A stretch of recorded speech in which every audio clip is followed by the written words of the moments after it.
Hard Truth Monday. Today I want to tell you how there's maybe 7 ways that you can get a little more prepared for the potential nonsense in our society coming this summer. We're not talking about post-apocalyptic. We're talking about a little bit of a speed bump, some trouble, riots in the streets, and maybe 7 things to get you thinking how you can be more prepared. We're not talking about Armageddon. Stay with me. I got a question at the end that's going to have a big word of warning with it. I'm not putting up with your nonsense today. But within a parameter, within a box, I do want to hear what you have to say. Should be fun, might get you thinking. Buckle up. Here we go. Today's episode is brought to you by HiddenHybridHolsters.com. They are patriots. They make a fantastic product that helps you be prepared and be able to protect yourself and your loved ones, and heaven forbid the worst happens.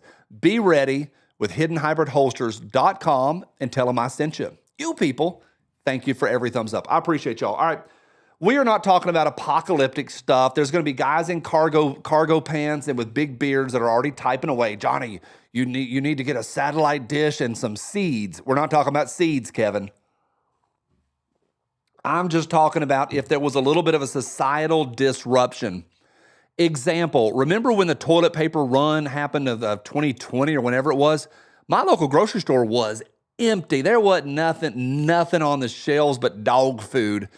Most grocery stores carry about 2 days of food for a given population. Most gas stations can handle 2-3 days max, not that much. So if there's a run, it's good just to be prepared. We're not talking about societal breakdown. There is a box of today. We're talking about George Soros-funded chaos in the streets. We know unequivocally that the left puts piles of bricks in the streets so that leftist morons, often which are paid actors, and paid protesters, paid rioters to do their mostly peaceful protests, break windows, loot, and pillage. It's what they do. They want things to go south this summer, especially during the election cycle. There's been multiple government warnings, both at the state and the federal level, about what could take place surrounding the DNC and the RNC.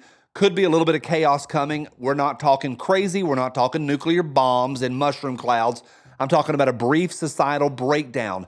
The big breakdown, we can have a different conversation on a different day. Ethel, I'm just saying here's 7 ways to think through this. There could be a day where we wake up and our phones are down. So much of our lives take place on phones. I'm not talking about Wordle and Candy Crush. I'm talking about how you communicate with your loved ones and how you find out what's going on. So just a brief, maybe a 30-day maximum breakdown. 7 easy things you can do today.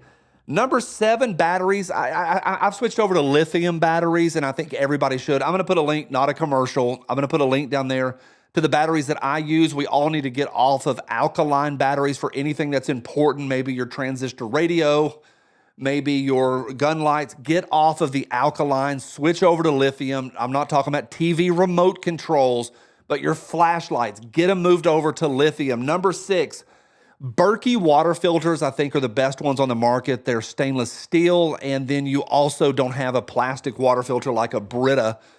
Berkey water filters are fantastic. Again, not a commercial. I will link to the one that I own down below. They're super easy. And even if trouble doesn't happen, it is good to get the plastic out of your water, at least whatever we can, and get that government fluoride out of your water. That's good.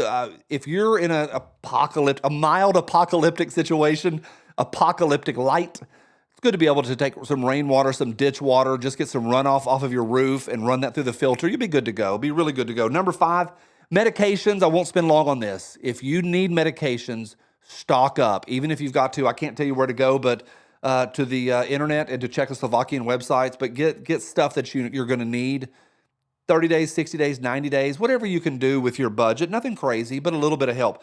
Number 4, soap. Buy more soap. Buy more soap. Buy more soap. Dish soap, body soap, all the soaps. Buy the soaps. Buy a lot of soap. You can't buy enough soap for an apocalyptic situation. And that's a funny one. It's one that gets left out a lot. Buy some soap. Number 3, protein. Skip the carbohydrates, skip the beans, skip the rice, skip the noodles, skip all of that. Big prepping is another conversation for another year. We could spend a year on that. But just smaller stuff, buy the protein. Buy protein. When you go to the grocery store, buy packs of tuna, whatever you eat, don't buy crazy weird stuff. Don't go buy potted meat and sardines. Buy things you normally eat and that you enjoy. Today, I made a little bit of tuna salad out of my apocalyptic stash. Grabbed a couple things of tuna, threw in a little Duke's mayonnaise, a little salt and pepper, and a little bit of sweet pickles and stirred it up, had that for lunch. That came out of my zombie survival area. Protein, that gets left out, people. That gets left out so much. Some people just skip protein. Why? Because the prepping companies sell rice and beans because they're cheap. Go to protein and just buy stuff that you normally eat. Nothing crazy. Just get a few extra weeks. Just a few weeks of stuff. Number 2, get some walkie-talkies. I will link to the ones that I bought. I've got 3 at my house that are all ready to go, charged up. They've got several miles of radius, and that's what I could afford right now. I wish they were bigger. I wish they were better. But get a way to communicate with your loved ones. And number 1, this couldn't be better, and then I'm going to have your question for you. Have a conversation with your loved ones. Make a plan.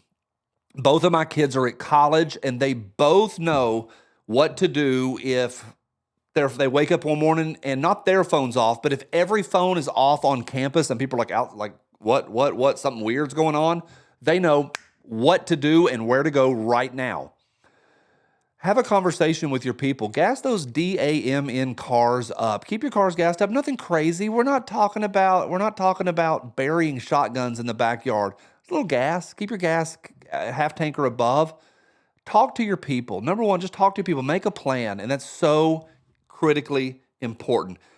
Big caveat for the big question. I want to hear what y'all have to say about this. For a 30-day, here's the box, and please, for the love of Pete and Peter, Kevin and Daniel, don't go wild in telling us that we should be storing seeds in the Antarctic for the apocalyptic whatever, for the coming ice age, the king of the north. We're talking about a 30-day thing that just basic people that have to go to work today, the people that are at jobs today, can do this evening when they get home. What did I miss? What's something easy? I left my list to 7, including a conversation. So where are you? What could you do? What works in Wyoming doesn't work in Connecticut. What works in South Florida doesn't work in Alaska. For you, what's something you can do, or something I left off this list for a 30-day preparation? I think about this stuff probably every day, probably every single day of my life. I'm thinking about just trying to be ready and trying to be able to go 30, 60, 90, maybe 6 months without power or water, and to be able to communicate with my people. Scary stuff, but thanks to George Soros, we have to think about this.